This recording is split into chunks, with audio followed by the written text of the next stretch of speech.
ونستغفره ونؤمن به ونتوكل عليه ونعوذ بالله من شرور أنفسنا ومن سيئات أعمالنا من يهده الله فلا مضل له ومن يضلل فلا هادي له وأشهد أن لا إله إلا الله وحده لا شريك له وأشهد أن محمدا عبده ورسوله يا أيها الذين آمنوا اتقوا الله حق تقاته ولا تموتن إلا وأنتم مسلمون يا أيها الناس اتقوا ربكم الذي خلقكم من نفس واحدة وخلق منها زوجها وبث منهما رجالا كثيرا ونساء واتقوا الله الذي تساءلون به والأرحام إن الله كان عليكم رقيبا يا أيها الذين آمنوا اتقوا الله وقولوا قولا سديدا يصلح لكم أعمالكم ويغفر لكم ذنوبكم ومن يطع الله ورسوله فقد فاز فوزا عظيما أما بعد فإن خير الحديث كتاب الله وخير الهدي هدي محمد صلى الله عليه وآله وسلم وشر الأمور محدثاتها وكل محدثة بدعة وكل بدعة ضلالة وكل ضلالة في النار. أعوذ بالله السميع العليم من الشيطان الرجيم من همزه ونفخه ونفثه بسم الله الرحمن الرحيم. ومن الناس من يقول آمنا بالله وباليوم الآخر وما هم بمؤمنين يخادعون الله والذين آمنوا وما يخدعون إلا أنفسهم وما يشعرون في قلوبهم مرض فزادهم الله مرضا ولهم عذاب أليم بما كانوا يكذبون وإذا قيل لهم لا تفسدوا في الأرض قالوا إنما نحن مصلحون ألا إنهم هم المفسدون ولكن لا يشعرون وإذا قيل لهم آمنوا كما آمن الناس قالوا أنؤمن كما آمن السفهاء ألا إنهم هم السفهاء ولكن لا يعلمون وإذا لقوا الذين آمنوا قالوا آمنا وإذا خلوا إلى شياطينهم قالوا إنا معكم إنما نحن مستهزئون الله يستهزئ بهم ويمدهم في طغيانهم يعمهون أولئك الذين اشتروا الضلالة بالهدى فما ربحت تجارتهم وما كانوا مهتدين مثلهم كمثل الذي استوقد نارا فلما أضاءت ما حوله ذهب الله بنورهم وتركهم في ظلمات لا يبصرون صم بكم عمي فهم لا يرجعون أو كصيب من السماء فيه ظلمات ورعد وبرق يجعلون أصابعهم في آذانهم من الصواعق حذر الموت والله محيط بالكافرين يكاد البرق يخطف أبصارهم كلما أضاء لهم مشوا فيه وإذا أظلم عليهم قاموا ولو شاء الله لذهب بسمعهم وأبصارهم إن الله على كل شيء قدير. محترم حضرات، سامعین و سامعات و حاضرین و حاضرات، آج کا جو موضوع ہے وہ موضوع ہے منافق کی پہچان. اللہ تعالیٰ نے انسانوں کو 3 گروہوں میں منقسم کیا ہے. ایک گروہ وہ ہے جو مؤمنین کا گروہ ہے، اللہ کے برگزیدہ بندوں، فرما برداروں، اطاعت گزاروں کا گروہ ہے، جنہیں مؤمنین کے لقب سے ملقب کیا گیا ہے. دوسرا گروہ وہ ہے جو کفار کا گروہ ہے، اللہ کے نافرمانوں کا گروہ ہے، اور اللہ سے دوری اختیار کرنے والوں کا گروہ ہے، اور یہ کافر کہلائے. اور تیسرا گروہ منافقین کا گروہ ہے، اور یہ وہ خطرناک گروہ ہے جس نے ہمیشہ اہل ایمان کو اور انسانیت کو نقصان پہنچایا ہے، جس نے زمین کو فساد سے بھر دیا ہے، جس نے لوگوں کو برائیوں کا حکم دیا ہے، بھلائیوں سے روکا ہے، اور ان کی خطرناکی کا اندازہ اس بات سے لگائیے کہ اللہ تعالیٰ نے اہل ایمان کے لیے سورہ بقرہ کی 4 آیات وقف کی، اور کفار کے لیے 2 آیات وقف کی گئی، لیکن منافقین کے لیے پورا رکوع وقف کر دیا گیا۔ اس سے آپ ان کی سنگینی، ان کی خطرناکی اور ان کے نقصان کا اندازہ لگا سکتے ہیں۔ یہ وہ گروہ ہے جس کا ٹھکانہ جہنم میں کافروں سے بھی نیچے ہے۔ ان المنافقین فی الدرک الاسفل من النار، جہنم کے سب سے نچلے طبقے میں ان کا ٹھکانہ ہے۔ تو آئیے یہ جو خطرناک گروہ ہے اس کے تعلق سے کچھ معلوم کرتے ہیں۔ نفاق ہے کیا؟ لغوی طور پر نفاق نافقہ ینافقو کا مصدر ہے، جس کے معنی یہ ہیں کسی چیز کو چھپانا، اور باطن میں کچھ ہے لیکن ظاہر کچھ اور کرنا۔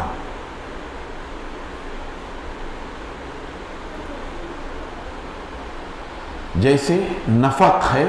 نفق سرنگ کے معنی میں ہے، زمین پر اوپر ایک دم سب صحیح ہوتا ہے اور کچھ بھی الگ تھلگ نہیں ہوتا، لیکن اندر زمین پول ہوتی ہے۔ دشمن اپنے مخالف کے لیے سرنگیں بچھا دیتا ہے، بارودی سرنگیں، نیچے زمین پول کر کے اس میں بارود بھر دیتا ہے، اوپر سے زمین برابر ہے، اور جب دشمن کی فوجیں اس پر گزرتی ہیں تو ان سرنگوں کو اڑا دیتا ہے، اور اس طرح سے دشمن کا بے تحاشا نقصان ہوتا ہے۔ تو نفق اسی سے ہے، نفاق سے، کہ اوپر کچھ ہے اور اندر کچھ ہے۔ اور دینی طور پر نفاق یہ ہے کہ ظاہر اسلام کو کیا جائے لیکن باطن میں کفر ہو، دل میں کفر ہو اور زبان پر اسلام ظاہر کیا جائے، اور یہ اس لیے تاکہ اہل اسلام کو دھوکہ دیا جائے، یہ اس لیے کہ کبھی اگر اہل اسلام کو دنیا میں فتح و نصرت اور غلبہ نصیب ہو تو ہمیں بھی اس سے حصہ مل جائے، یہ اس لیے تاکہ دنیا میں دنیاوی اعتبار سے جان و مال کی حفاظت ہو، اور اندر سے کفر ہے، اور کفر بھی اس لیے کہ ان کے مزاج میں، ان کی فطرت میں کفر ہی کی خمیر ہے، لہذا وہ کافروں کا ساتھ دے رہے ہیں، وہ کافروں کے غلبے کے آرزومند ہیں، وہ چاہتے ہیں کہ مسلمانوں کو تکلیف اور پریشانی لاحق ہو، وہ اپنے عمل سے مسلمانوں کے درمیان سے امن و سکون اور چین و اطمینان کو غارت کر دینا چاہتے ہیں۔ تو اسی لیے ظاہر کچھ ہے اور باطن کچھ ہے، یہ ہے منافق۔ اور یہ ایسے گئے گزرے لوگ ہیں کہ جن سے پوری تاریخ بھری پڑی ہے، اور جن کے نقصانات سے تاریخ اسلام بلکہ تاریخ عالم اور تاریخ انسانی دوچار ہے۔ ہر دور میں منافق پائے جاتے رہے، لیکن مسلمانوں میں منافقت کا رواج مکہ مکرمہ میں شروع میں منافقین نہیں تھے، بلکہ وہاں اس کا الٹا معاملہ تھا کہ بہت سارے مسلمان اسلام کو اپنے دل میں چھپائے ہوئے تھے، ظاہر نہیں کرتے تھے، کفار کے خوف سے، ان کے سرداروں کے خوف سے، ان کے ظلم و ستم کے خوف سے اپنا اسلام ظاہر نہیں کرتے تھے، دل میں ان کے اسلام تھا۔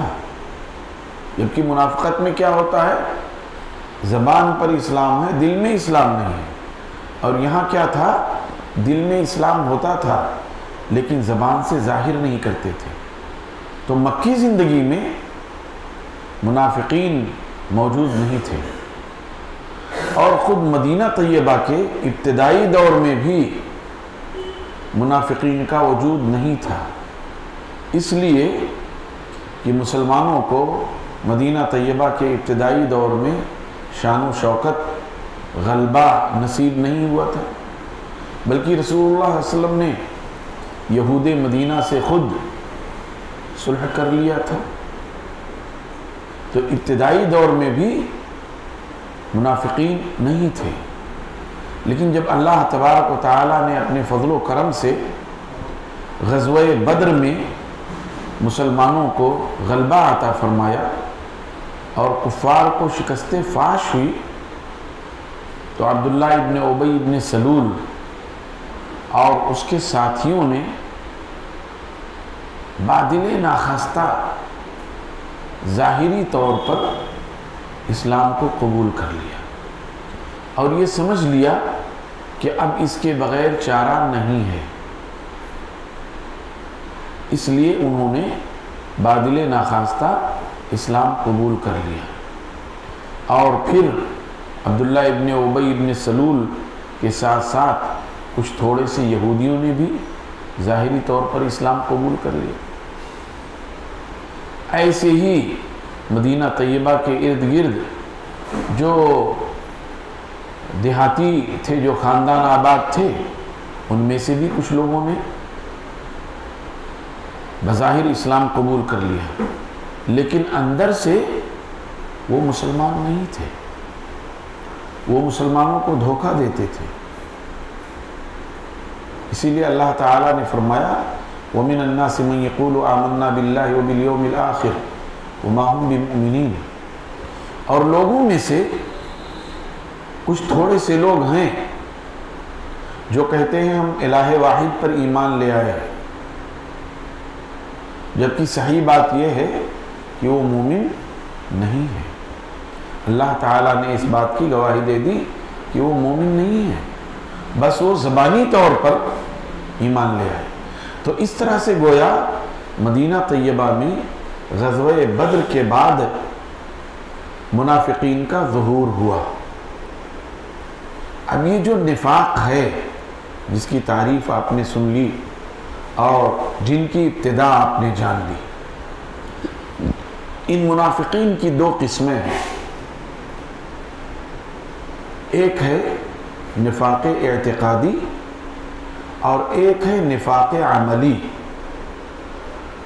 نفاق اعتقادی ہی کو نفاق اکبر کہتے ہیں۔ نفاق اعتقادی کیا ہے؟ کہ دل میں ایمان موجود نہیں ہے، بس صرف زبان سے ظاہر کرتے ہیں۔ دل میں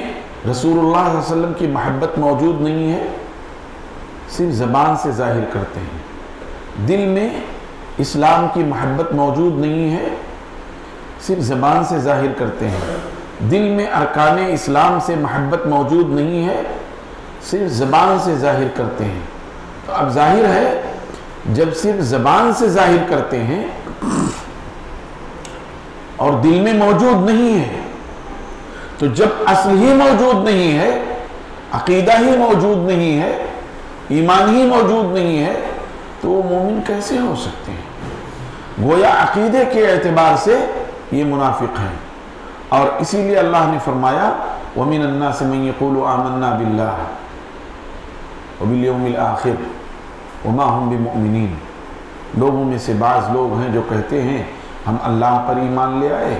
اور یوم آخرت پر ایمان لے آئے، جبکہ سچی بات یہ ہے کہ وہ مومن نہیں ہے۔ یہ نفاق اعتقادی والے ہی لوگ ہیں جو اپنی دانست میں یہ سمجھتے ہیں کہ اللہ تعالیٰ کو دھوکہ دے رہے ہیں، جیسے اپنی چرب زبانی سے رسول اللہ صلی اللہ علیہ وسلم اور صحابہ کرام کو دھوکہ دیتے ہیں، ایسے ہی یہ سمجھتے ہیں کہ ہم اپنی چرب زبانی سے اللہ تعالیٰ کو دھوکہ دے رہے ہیں اور یوم آخرت میں بھی دھوکہ دے دیں گے، جبکہ ایسا نہیں ہوگا۔ وہ وہاں بھی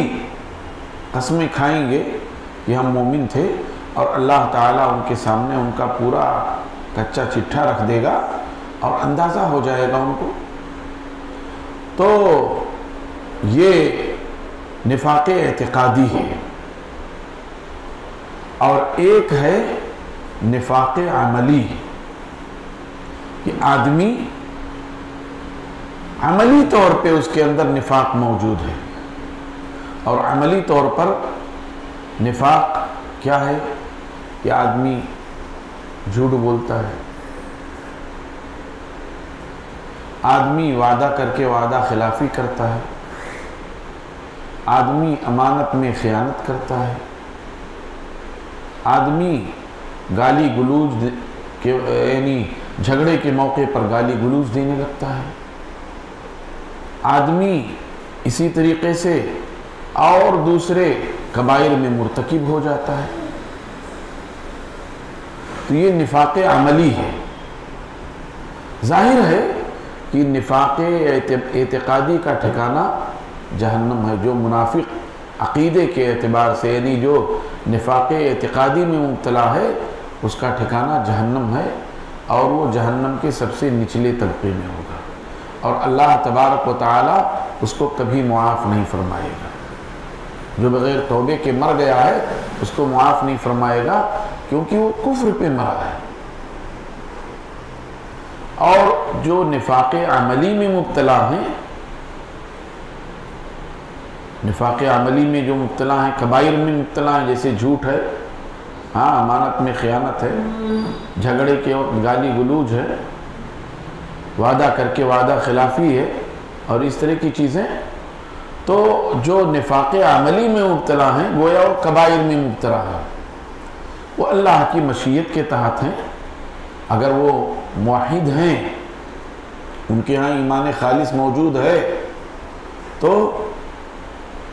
اللہ تعالیٰ ان کے ایمان کی بدولت چاہے تو انہیں معاف کر دے، اور چاہے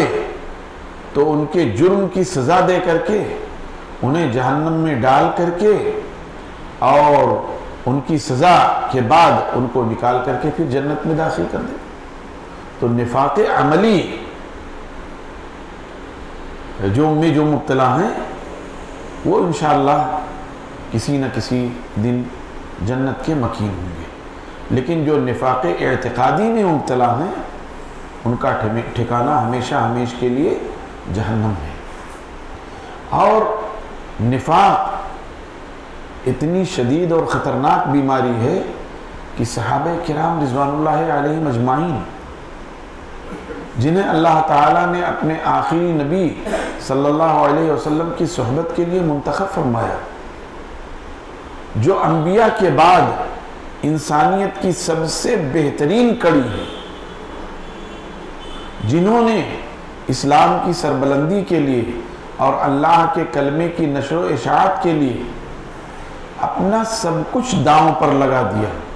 اپنی جان، اپنا مال، اپنی عزت و آبرو، اپنی ترجیحات، اپنے مفادات، ساری چیزیں قربان کر دی، اور جنہیں اللہ تعالیٰ نے معیار حق قرار دیا، معیار ایمان قرار دیا۔ فَإِنْ آمَنُوا بِمِثْلِ مَا آمَنْتُمْ بِهِ فَقَدْ اهْتَدَوْا، اگر وہ ایمان لے آئے اس طرح سے جس طرح سے تم ایمان لائے ہو تو وہ راہیاب ہیں۔ گویا صحابہ کرام کو معیار حق اور معیار ایمان قرار دیا گیا۔ تو یہ صحابہ کرام جن کو اللہ تعالیٰ نے اپنی رضا کا پروانہ دے دیا، رضی اللہ عنہم ورضوا عنہ، اللہ تعالیٰ ان سے راضی ہو گیا، وہ اللہ سے راضی ہو گئے، وہ صحابہ کرام اپنے آپ پر نفاق سے ڈرتے تھے، کہیں ایسا نہ ہو دل کے کسی گوشے میں کوئی ایسی فکر، کوئی ایسا خیال پیدا ہو جو ہمیں ایمان سے نفاق میں لے کر چلا جائے، ایسا ڈرتے تھے۔ سیدنا عمر بن خطاب رضی اللہ تعالیٰ عنہ، جن کے بارے میں رسول اللہ صلی اللہ علیہ وسلم نے فرمایا اگر کہ میرے بعد کوئی نبی ہوتا تو وہ عمر ہوتے رضی اللہ عنہ، اور جن کے ایمانی قوت اور ایمانی غیرت کا عالم یہ تھا کہ شیطان راستہ کاٹ دیتا تھا ان کی غیرت ایمانی سے پریشان ہو کر کے، اور جن کی موافقت میں اللہ تعالیٰ نے عرش سے کئی آیات نازل فرمائیں، کئی احکام ایسے ہیں جو عمر رضی اللہ تعالیٰ عنہ کے منشا اور ان کی خواہش اور ان کی طبیعت اور فطرت کے مطابق نازل ہوئے۔ عمر رضی اللہ تعالیٰ عنہ صحابی رسول، صاحب و سر رسول اللہ علیہ وسلم، رسول اللہ علیہ وسلم کے رازدان حذیفہ ابن الیمان رضی اللہ عنہ سے پوچھا کرتے تھے، حذیفہ صرف اتنا بتا دو کہ رسول اللہ علیہ وسلم نے آپ کو جو منافقین کے نام بتلائے تھے کہیں ان ناموں میں میرا نام تو نہیں ہے؟ وہ کہتے تھے ارے امیر المومنین آپ کا اس سے کیا لینا دینا؟ یعنی نفاق کیسی شدید اور کیسی خطرناک بیماری ہے کہ صحابہ کرام جو ہے خائف رہتے تھے۔ اس لیے ہمیشہ ہم مسلمانوں کو متنبہ اور چوکنا رہنا چاہیے، اور یہی وجہ ہے کہ اللہ تبارک و تعالی نے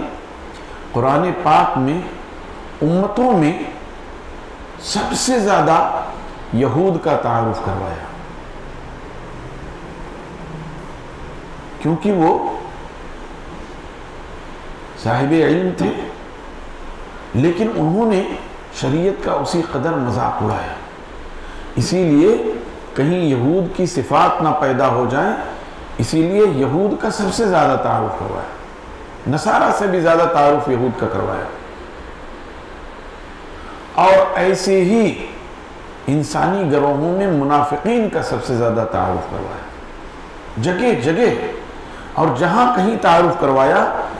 ایک دو آیات پر اکتفا نہیں کیا، اللہ تعالیٰ نے کئی آیات وقف کر دی، جیسے اہل ایمان کا تذکرہ آیا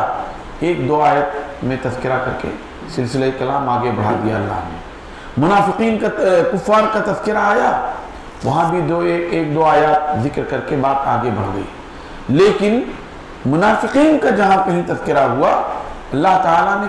کئی آیات ان کے بارے میں نازل کی۔ اس کی وجہ یہ تاکہ انسان ان کے مکر و فریب سے، ان کی چال بازیوں سے، ان کی عیاریوں اور مکاریوں سے محفوظ رہے، اور یہ کہ انسانیت کے لیے یہ اتنا خطرناک گروہ ہے، اتنا خطرناک گروہ ہے کہ اس سے واقف رہنا اور اس کے مکر و فریب سے آگاہ رہنا بہت ضروری ہے، اسی لیے ان کا مفصل تعارف کروایا گیا اور ان کی مستقل پہچان بتائی گئی۔ چنانچہ آئیے کچھ ان کی نشانیاں ہم آپ کے سامنے پیش کرتے ہیں، اس میں نفاق اعتقادی والے بھی ہیں اور نفاق عملی والے بھی ہیں۔ چنانچہ ان کی ایک بڑی نشانی یہ ہے کہ یہ جھوٹ بولتے ہیں، چنانچہ اللہ تعالیٰ نے فرمایا وَمِنَ النَّاسِ مَن يَقُولُ آمَنَّا بِاللَّهِ وَبِالْيَوْمِ الْآخِرِ وَمَا هُمْ بِمُؤْمِنِينَ، لوگوں میں سے بعض وہ ہیں جو کہتے ہیں ہم اللہ پر اور یوم آخرت پر ایمان لے آئے ہیں جبکہ یہ مومن نہیں ہے۔ اس کا مطلب یہ وَمَا هُمْ بِمُؤْمِنِينَ، یہ مومن نہیں ہے، اس کا مطلب یہ جھوٹ بول رہے ہیں اور لوگوں کو دھوکہ دے رہے ہیں۔ يُخَادِعُونَ اللَّهَ وَالَّذِينَ آمَنُوا وَمَا يَخْدَعُونَ إِلَّا أَنفُسَهُمْ وَمَا يَشْعُرُونَ فِي قُلُوبِهِمْ مَرَضٌ فَزَادَهُمُ اللَّهُ مَرَضًا وَلَهُمْ عَذَابٌ أَلِيمٌ بِمَا كَانُوا يَكْذِبُونَ، یہ جو جھوٹ بول رہے ہیں، اس جھوٹ بولنے کی وجہ سے اللہ تبارک و تعالی نے ان کے دلوں میں نفاق کی بیماری ڈال دی ہے، شک و ریب اور تردد کی بیماری ڈال دی ہے، اور ہمیشہ یہ بے سکونی کی کیفیت میں رہیں گے، کبھی ادھر مڑتے ہیں اور کبھی ادھر مڑتے ہیں، ان کی حالت یہ ہے۔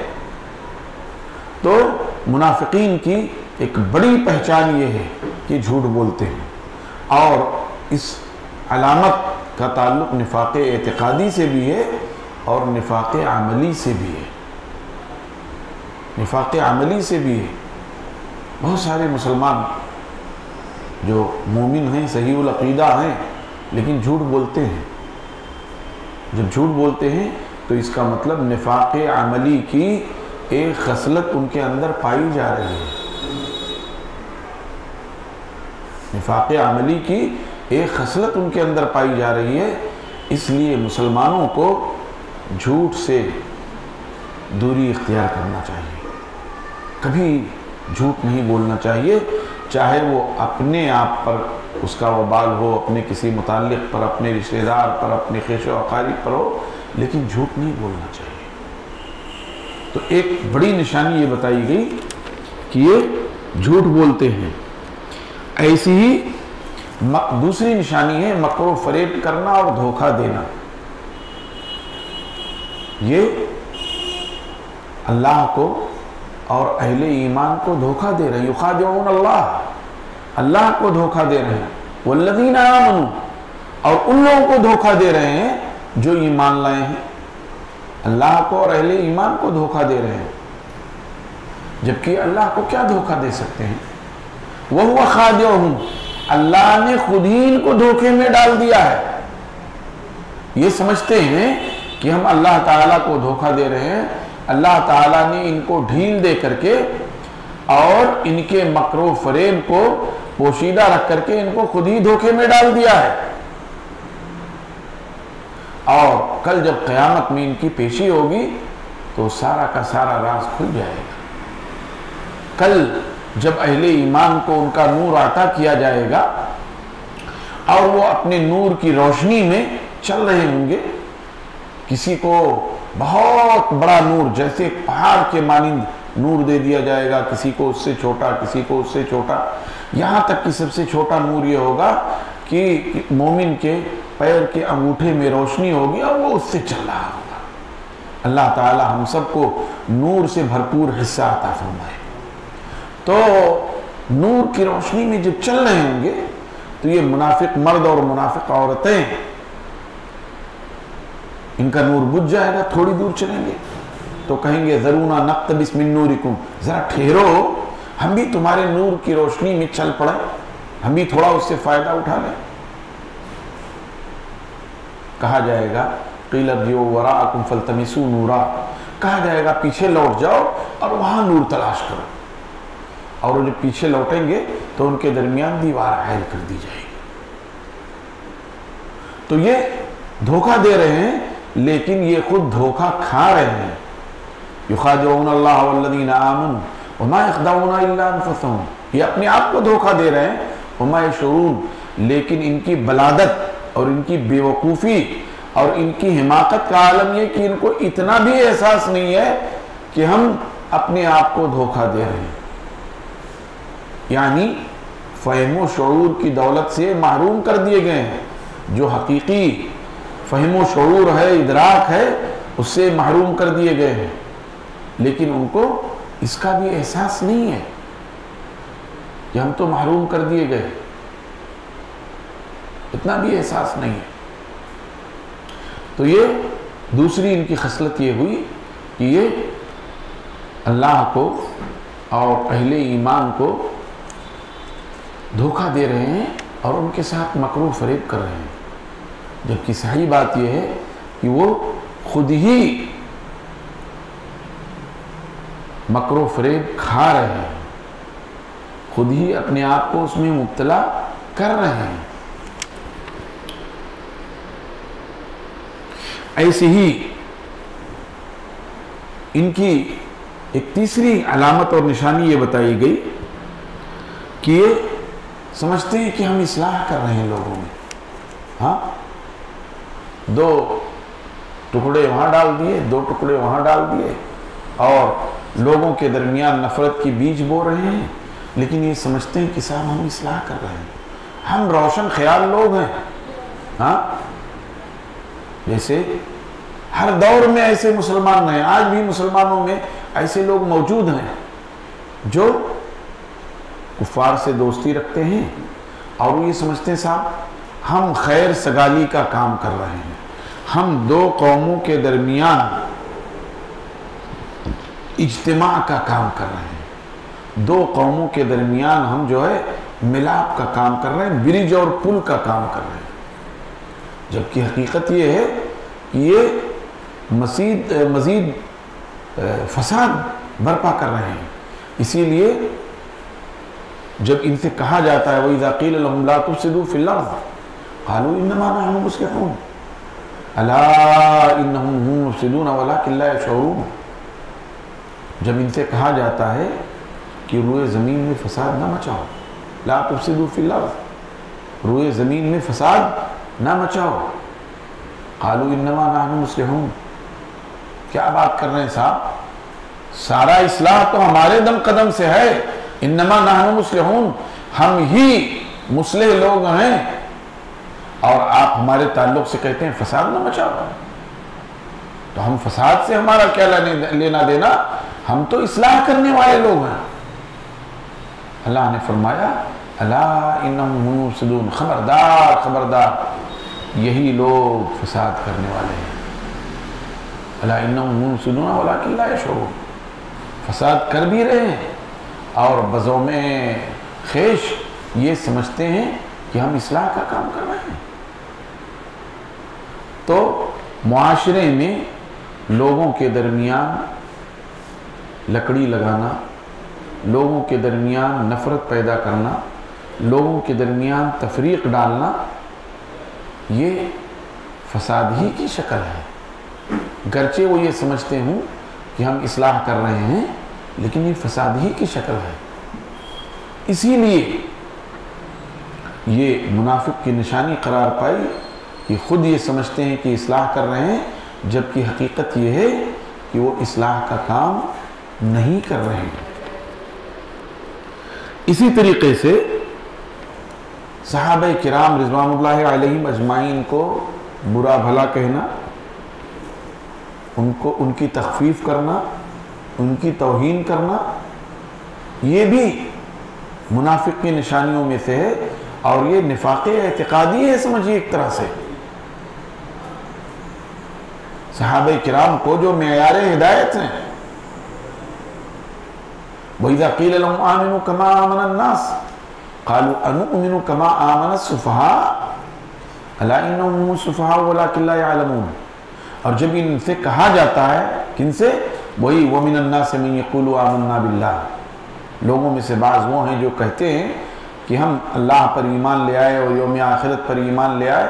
جبکہ یہ مومن نہیں ہیں۔ تو جب ان سے کہا جاتا ہے اس گروہ سے کہ ایمان لے آؤ، وَإِذَا قِيلَ لَهُمْ آمِنُوا كَمَا آمَنَ النَّاسِ، ایمان لے آؤ ایسے ہی جیسے کہ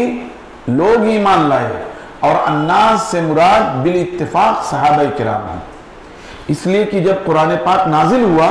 یہ سورہ بقرہ مدنی سورہ ہے، جب یہ سورت نازل ہوئی تو سامنے صرف صحابہ کرام ہی تھے نا، کما آمن الناس، جیسے کہ لوگ ایمان لے آئے ہیں، یعنی صحابہ کرام ایمان لے آئے، ایسے ایمان لے آؤ بلا چون چرا، بغیر کسی قید و شرط کے، بغیر کسی جو ہے پابندی کے ایمان لاؤ، ایسے ایمان لے آؤ اور اپنا سب کچھ اللہ کے راستے میں قربان کر دو۔ تو کیا کہتے ہیں؟ انؤمن کما آمن السفہاء، کیا ہم ایسے ایمان لے آئے جیسے یہ بیوقوف لوگ ایمان لے آئے؟ ہاں، کہ اپنا گھر بار، اپنی خیش و اقارب، اپنی ترجیحات، اپنے مفادات چھوڑ کر کے مدینہ چلے آئے۔ ہاں، مکہ مکرمہ میں بھرا پورا گھرانہ تھا، شان و شوکت والا خاندان تھا، حویلی نما گھر تھا، باغات تھے، جاگیریں تھیں، سب چھوڑ کر کے مدینہ طیبہ چلے آئے۔ یہ بیوقوفی نہیں تو اور کیا ہے؟ تو ان بیوقوفوں کی طرح ہم بھی ایمان لے آئے۔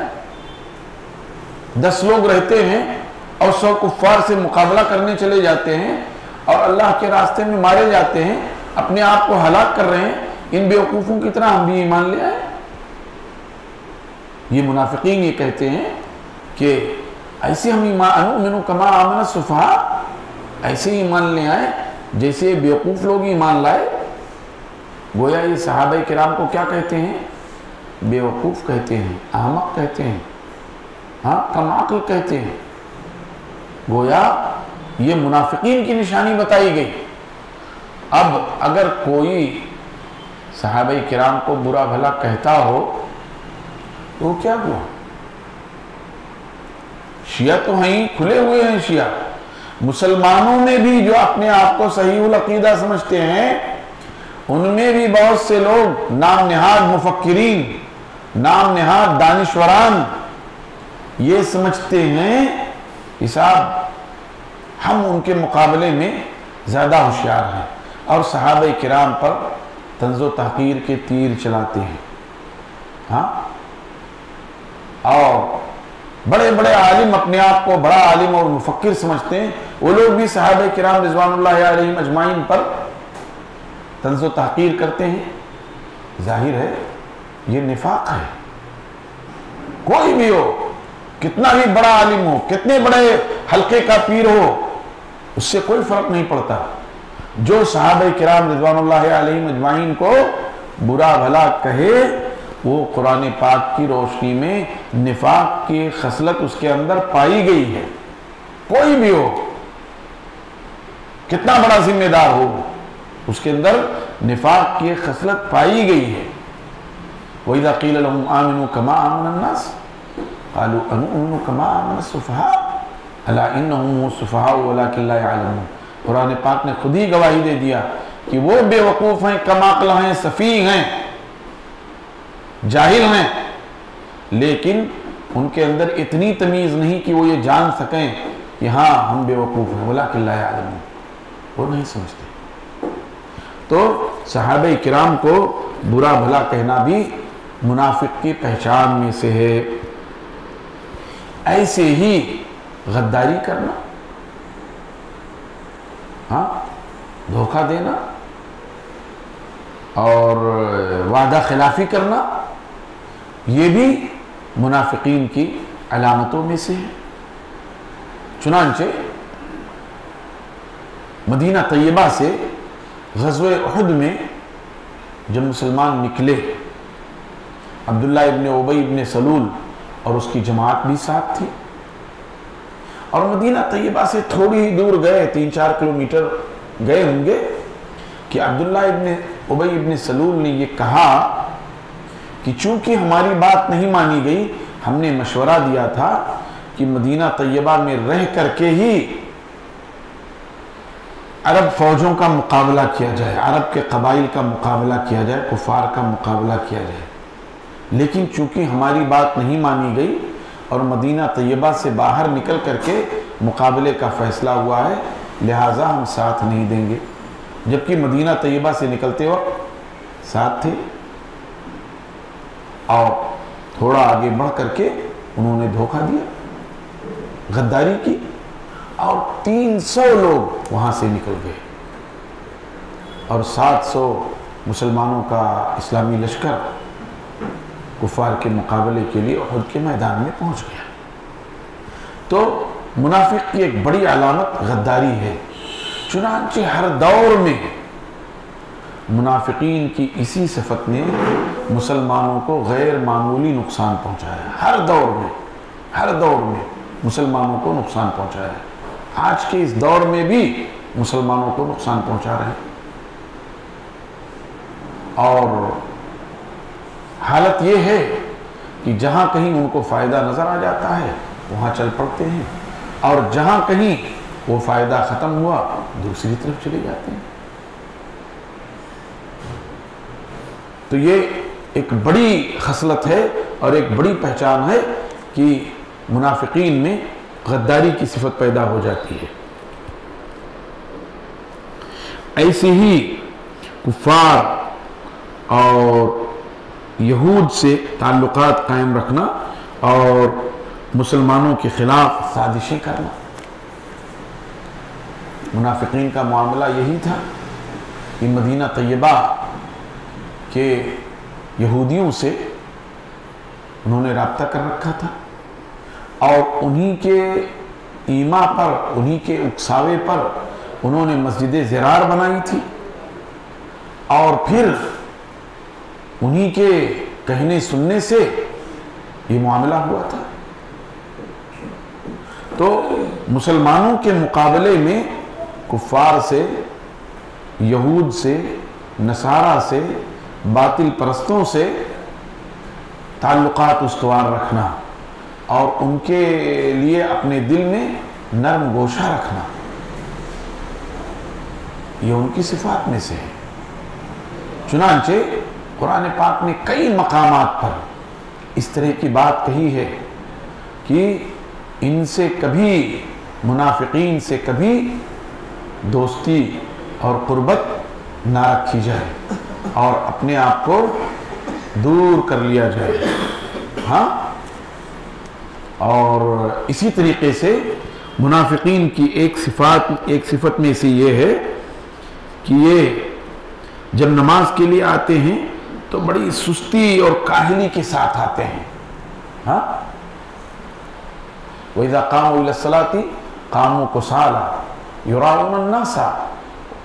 وَلَا يَذْكُرُونَ اللَّهَ إِلَّا قَلِيلًا۔ عملی نفاق ہے یہ کہ جب یہ صلاۃ کے لیے آتے ہیں تو بڑی کاہلی رہتی ہے، سستی رہتی ہے، اور بہت ہی کہہ لیجئے کہ بس اول جلول انداز میں آ جاتے ہیں ان کی سستی اور کاہلی کی وجہ سے۔ تو یہ مومن کی نشانی نہیں۔ مومن تو جب اللہ سے ملاقات کے لیے جاتا ہے تو بڑا چاق چوبند ہو کر جاتا ہے، نشیط ہو کر جاتا ہے، حشاش بشاش ہو کر جاتا ہے۔ ہم دنیا میں جب کسی سے ملتے ہیں، کسی بڑے آدمی سے ملنے جاتے ہیں تو بڑی تیاری سے اور بڑے ہاؤ بھاؤ سے تیار ہو کر کے جاتے ہیں، اور اللہ تعالیٰ جو احکم الحاکمین ہے اس سے ملاقات کے لیے جب آدمی جب صلاۃ میں ہوتا ہے تو اپنے رب سے سرگوشی کر رہا ہوتا ہے۔ فَإِنَّهُ يُنَاجِي رَبَّهُ فَإِنَّ اللَّهَ قِبَلَ وَجْهِهِ، اللہ تعالیٰ اس کے سامنے ہوتا ہے، اللہ تعالیٰ سے وہ سرگوشی کر رہا ہوتا ہے، مناجات کر رہا ہوتا ہے۔ تو مومن کبھی اپنی صلاۃ میں سست نہیں ہوتا، اس کے اندر یہ کمی نہیں پائی جا سکتی۔ اس لیے ضروری ہے کہ وہ جو ہے چاق چوبند رہے۔ اس کے برخلاف جو لوگ سستی، کاہلی اور دیگر انداز میں آتے ہیں، ظاہر ہے گویا ان کے اندر نفاق کی خصلت پائی گئی۔ اسی طریقے سے منافقت کی ایک نشانی یہ بھی ہے کہ جماعت کی پابندی نہیں کرتے، وہ پیچھے پہنچتے ہیں۔ عملی نفاق ہے یہ، وہ پیچھے پہنچتے ہیں اور اس طرح سے وہ اپنے آپ کو کہہ لیجئے کہ تباہ و برباد کر رہے ہوتے ہیں۔ اسی لیے اللہ کے رسول صلی اللہ علیہ وسلم نے فرمایا کہ منافقین پر سب سے شدید ترین دو صلات، ایک عشاء اور دوسرے فجر، لیکن اگر وہ جان لیں کہ ان دونوں صلوات میں ان کے لیے کیا اجر و ثواب رکھا گیا ہے تو وہ اگر پیر سے نہیں چل سکتے تو گھٹنوں سے نہیں چل سکتے تو سرینوں کے بل گھسٹتے ہوئے آئیں، مگر آئیں گے۔ آج ہم اپنا جائزہ لیں کہ ہمارا کیا حال ہے۔ اسی طریقے سے منافقین کی ایک پہچان یہ بتائی گئی ہے کہ وہ لوگوں کو برائیوں کا حکم دیتے ہیں اور بھلائیوں سے روکتے ہیں۔ والمنافقون والمنافقات بعضهم من بعض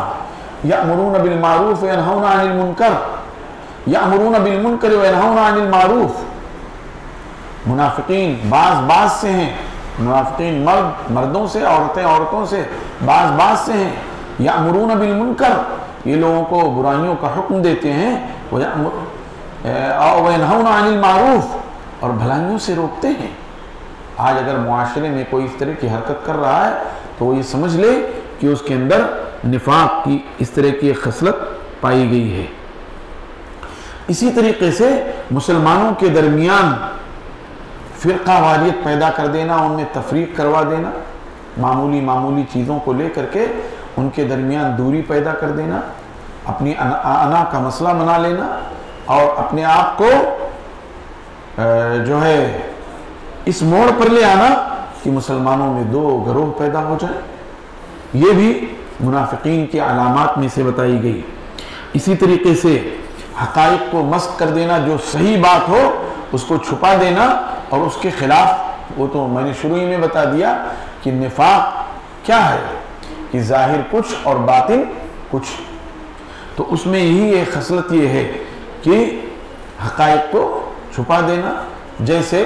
وہ مومن نہیں ہے، عمر مومنین مومن نہیں ہے، لیکن وہ کیا کہتے ہیں کہ صاحب ہم ایمان لے آئے. وَإِذَا لَقُوا الَّذِينَ آمَنُوا قَالُوا آمَنَّا وَإِذَا خَلَوْا إِلَىٰ شَيَاطِينِهِمْ قَالُوا إِنَّا مَعَكُمْ إِنَّمَا نَحْنُ مُسْتَهْزِئُونَ. جب یہ کفار سے ملتے ہیں تو کہتے ہیں کہ ہم ایمان، جب یہ اہل ایمان سے ملتے ہیں تو کہتے ہیں ہم ایمان لے آئے. وَإِذَا خَلَوْا إِلَىٰ شَيَاطِينِهِمْ، لیکن جب یہ اپنے شیطانوں کے پاس، کفار کے سرداروں کے پاس، یہود کے سرداروں کے پاس جاتے ہیں تو کہتے ہیں ارے صاحب ہم ان سے مذاق کر رہے تھے، ہم ان سے مذاق کر رہے تھے. اس لیے یہ گویا نفاق کی ایک خصلت ہے کہ حقائق کو چھپا کر کے، مسخ کر کے دوسری بات پیش کی جائے.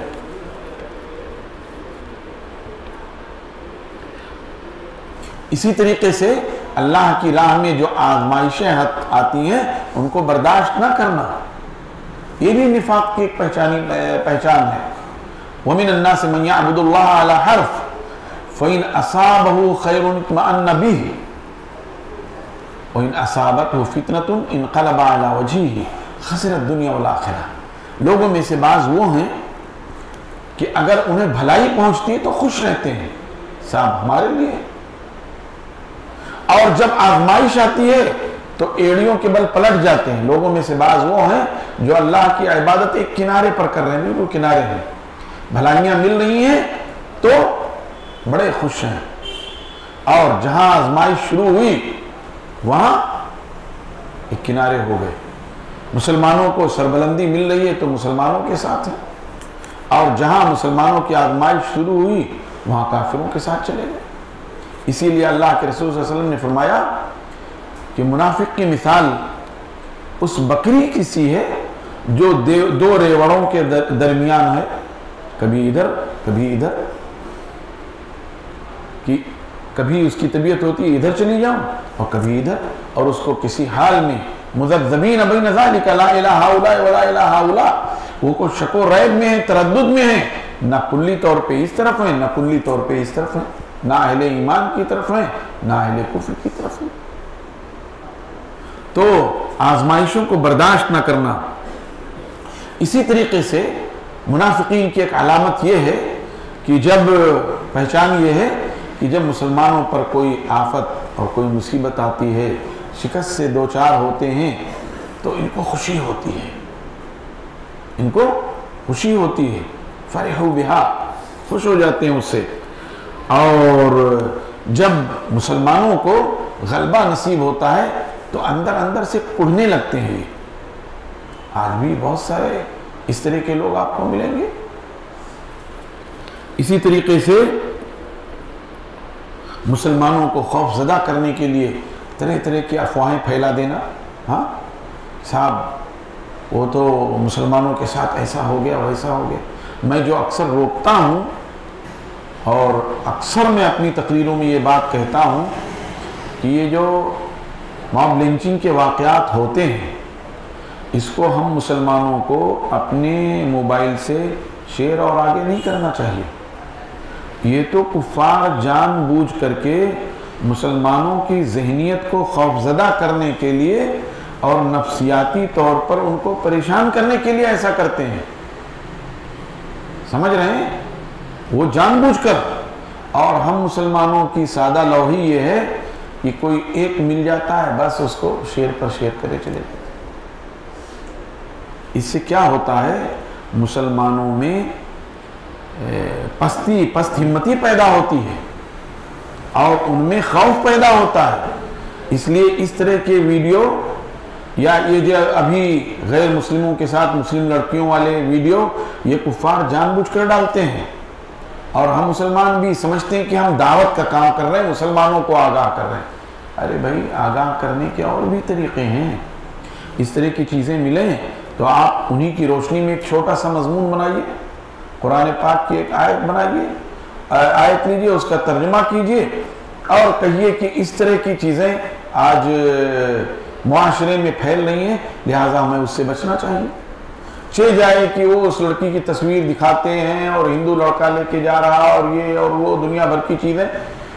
اس سے جو ہے بہت سی مسلم لڑکیاں، بے غیرت مسلم لڑکیاں جن کے کفار سے راہ و رسم ہیں، ان کو شہ ملتی ہے، ان کو حوصلہ ملتا ہے، اور مسلمانوں کی اس سے جو ہے ہمت ٹوٹتی ہے۔ تو مسلمانوں کو خوف میں مبتلا کرنا یہ بھی جو ہے نا اسی طریقے سے انہی صفات میں سے ہے، منافقین کے انہی پہچان کی چیزوں میں سے ہے، اس لیے اس سے بچنا چاہیے۔ ایسے ہی یہ بات ویسے ہو چکی ہے کہ موقع و مناسبت کے لحاظ سے اپنے آپ کو بدلتے رہتے ہیں، وفاداریاں تبدیل کرتے رہتے ہیں۔ ہاں، مسلمانوں کو غلبہ ملا تو ان کے ساتھ ہو گئے، الم نکن معکم، کیا ہم آپ کے ساتھ نہیں ہیں،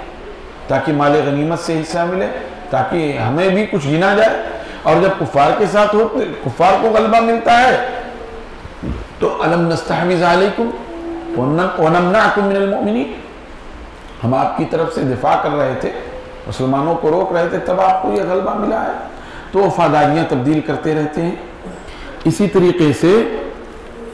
چرب زبانی بھی ان کی صفات میں سے ہے، ایسی چرب زبانی کرتے ہیں کہ اللہ تعالیٰ نے خود اپنے رسول صلی اللہ علیہ وسلم کو یہ کہا کہ یہ اس انداز میں بولتے ہیں، تعجبک اجسامہم وَإِن يَقُولُوا تَسْمَعْ لِقَوْلِهِمْ كَأَنَّهُمْ خُشُبٌ مُّسَنَّدَةٌ، جب یہ جو ہے آتے ہیں سامنے، آپ دیکھیں گے تو ایسے نرم و نازک ہوتے ہیں کہ آپ جو ہے متاثر ہو جائیں ان سے، بات کرنے لگیں تو ان کی بات سنتے رہ جائیں، گویا یہ چرب زبانی بھی کرتے ہیں۔ سلقوکم کیا ہے، السنۃ حداد، یہ جو ہے آپ سے ملیں گے بڑی تیز زبان کے ساتھ۔ تو یہ کچھ صفات تھیں جو آپ کے سامنے بیان کی گئیں، ان میں کچھ اعتقادی ہیں اور کچھ جو ہے وہ عملی ہیں۔ اللہ کے رسول صلی اللہ علیہ وسلم نے فرمایا، آیت المنافق ثلاث، اذا حدث کذب واذا اؤتمن خان واذا عاہد غدر۔ منافق کی تین نشانیاں، یہ عملی نفاق ہے، جب وہ بات کرے تو جھوٹ بولے، اور جب اس کو امانت دی جائے، چاہے وہ روپے پیسے کی امانت ہو، چاہے وہ راز کی امانت ہو، ہاں، تو اس میں وہ خیانت کر جائے، راز کی امانت یہ دوسروں پر افشا کر دے وہ، اور جب وعدہ کرے تو وعدہ خلافی کرے۔ اور اسی طرح سے اللہ کے رسول صلی اللہ علیہ وسلم نے فرمایا، اربع من کن فیہ کان منافقا خالصا،